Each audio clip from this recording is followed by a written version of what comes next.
La mafionga le tulanga pio nei le visa nei yaso la mafionga fa mol mol.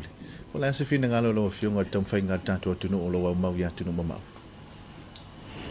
Ile tulanga sa ola baia ana avela lango il fa mo mo kilani o tele itau mo alo. Na si ilo lima so ni tam fai nga atato tangata ile awala o lo fa tino ile fionga ana afa. Ave foi la utu alalo I tato ofisa la ifafo.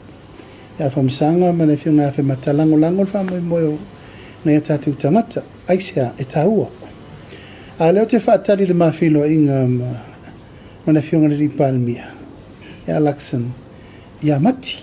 O le tasi lea mau o leo te ta pena le iai. Aise a lava ua whai e whapea tātou. Sa isi o tātou visa I. Mo lau mati po le visa te whero e pule o lau. I lau waru whaafia pa wal mea wake oval masinga. Ai e ser mea lea e anga I elena o New Zealand foi ma Australia. Awal me whafta ia Trump tau te reo la vere risi leo kuri mai le se awari. Sa lo le lofo Trump ia Amerika sa mo le kau ke la vere vea kon kako e leo paninga kere kako. But o te lango.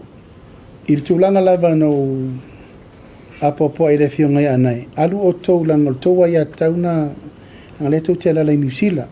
Au le mele o te ta milo toa I le vafa ma lo diplomatic relationship New Zealand. O le ta pena a vere tau sanga le mena na. E lango le tūlanga o le whawhaingo whi. O te amana ia fo I le hatu ngalo New Zealand, langa I tātou tangata e lātou te le whamaoni. Pea tātou tūlanga toru le overstay New Zealand. Pea e mo mua, tonga, so mo fiti, longa toru tātou. Ka ngakala ia ngā koe visitors visa. Ai ako so lai o lātou lani. Ia tupu e nei whawhewheu o le mena. Tangata foi nei, o lo fai masasa I New Zealand. I le sori ngatu lafo. O le lau atu nei tātou le feo I whalave lave ma mea tau en tātou oio. Ia leu ka fiofi kako.